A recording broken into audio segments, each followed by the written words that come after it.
make the Sugar Plum Fairy Tutu. Do I have any experience making tutus? No. Do I have any experience with ballet? Yes, but it started and ended when I was a little kid, so meh. After doing a lot of research, I learned that it takes years to learn how to make a pancake tutu. So naturally, I'm gonna try and do it in 2 weeks. Wish me luck.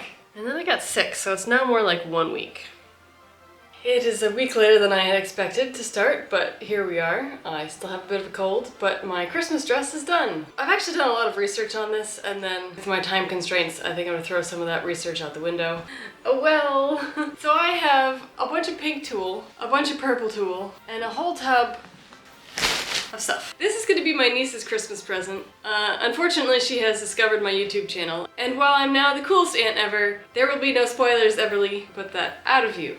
And also, Sky's gonna be the Nutcracker. I just grabbed all of my pink and purple fabric here because, you know, I'm not gonna unpack all of this. I did draft the patterns, I did a mock-up of the bodice, but that was before I decided to switch to stretch fabric, so. We're gonna start off with the pancake tutu anyways, so I've got plenty of time to work that out. And also, I found purple ballet slippers. Did you know you can buy actual point shoes on Amazon? It was very tempting, but being a figure skater, I don't really have any ankle strength. And I know I would have zero restraint to not go on point. I didn't buy it. Let's get started. I cut the underwear piece from stretch velvet. I drew lines for the tulle and realized I needed more room here, so I recut it and drew tulle lines on tracing paper and used a different kind of tracing paper and a tracing wheel to transfer those lines to the new underwear.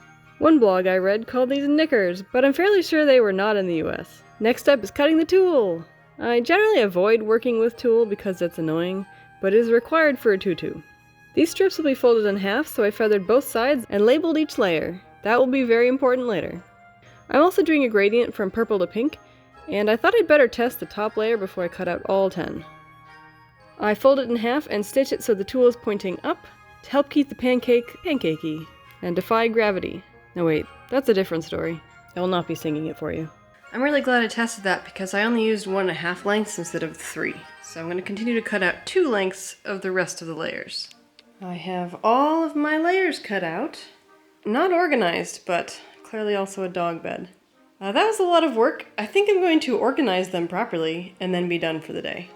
It was bitter cold out that afternoon, but Emmy was having a really good day, so we went for a hike anyway, and she had a blast, but her heated coat wasn't enough, so I gave her mine for the ride home.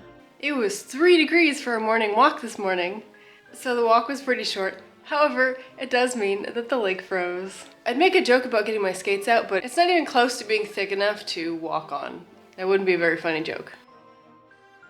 Look at that ice! Back to adding layer 2 to the panties. I pleated the folded tulle onto the line for layer 2. I'm sure real tutus would be gathered much tighter, but also a real tutu wouldn't be using this cheap tulle that I found at the secondhand craft shop. I like using materials that I already have. Layer 3 is purple and also where the boning will go. I was just looking at my Facebook memories and this dress has pink sequins on the front of it. And you know what I have a lot of left? Pink sequin fabric. Maybe I should go find that. And also, I forgot to stitch the other side of the casing for the boning, so I guess I'll do that now. Well, it's already attached. I stitched the 2 layers together to form a casing. When I was a little girl, I dreamed of being a ballerina, as many girls do. But that dream died the moment that I tried on my first pair of figure skates.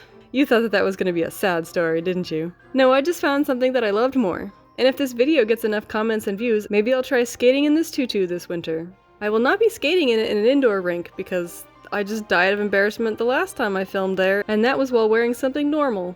After sewing all of that tulle, I remembered why I swore off sewing with tulle. No more. It's a lot poofier than I was expecting, but that was the goal. So the tulle is all on. The boning that I ordered to support this that I clearly don't really need should be arriving later, but I think I'm gonna finish this tomorrow. I would not think that's a very good dog bed, but okay.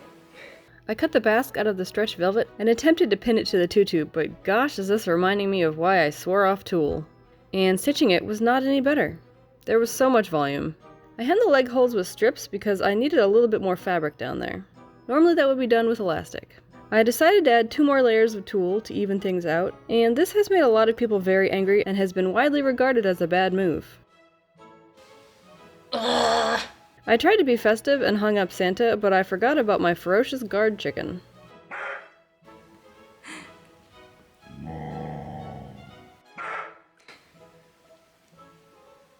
Apparently, the way you keep the layers together is you stitch them loosely together. Sky. Do you want me to take Santa down? You're gonna get coal in your stocking. I took Santa down. Sky is not the brightest. I sewed clasps on while Sky napped under the tutu. He's a weird dog. Try-on time! I also tried on my bodice mock-up, which was good because I needed to add 3 inches to the bodice bottom edges. To bring back some plum into my sugar plum, I cut the center front from a different stretch velvet. I put the sequin overlay on the center front and hand basted it in place. I really wanted to try and make real historical sugar plums, but then I watched the Tasting History with Max Miller video on making them and decided it was not worth it. Way too time and labor intensive. I recommend you go watch the video though. I tried it on and made some adjustments. I was going for purple more than pink, but I am no longer afraid of pink taking away my tomboyish characteristics. Also, I had a lot more pink velvet than purple, so here we are. I stitched the straps to the back and fitted them to the front. It's much easier than the other way around. So less than a month ago, I said, hooray, my embroidery machine is fixed. It broke. It's back at the repair shop and I'm quite bummed. But I did get to play with my dream machine again, which was fun, and still an absurd amount of money. But now I'm trying to figure out if I can rationalize buying it without any intentions of using it for profit. Because I've sewn for other people before and it just makes me miserable. And then they keep asking for discounts, so no. Anyway, my mission today is to decorate the bodice and have a puppy chewing on only puppy toys. Added gold gimp braid along the front, and if you've made it this far into the video, then hit the like and subscribe buttons. I always forget to say that. I added that braid and purple beaded trim to the neckline of the bodice. After watching more ballet videos, I decided to add a pink chiffon top skirt, so I cut a circle skirt and matching arm floofs. I remember seeing the Nutcracker Ballet as a kid and just thinking everything was so beautiful. The dancing, the sets, the costumes. Obviously one of those stuck with me more than the others. Anyway, it's time for sparkle! I made flower shapes with gold and pink rhinestones and added tiny pink rhinestones to the arm floofs. I don't actually know what these things are called. Someone please tell me. Yum, did he steal your banana? Your beloved banana bed? Poor Emmy. What a jerk. And then Sky and I went cross-country skiing. Did I just wipe out twice? I'm not answering that question. Does this tutu suddenly give me magical ballet skills? Well, you tell me. And also remember that I have like no ballet experience.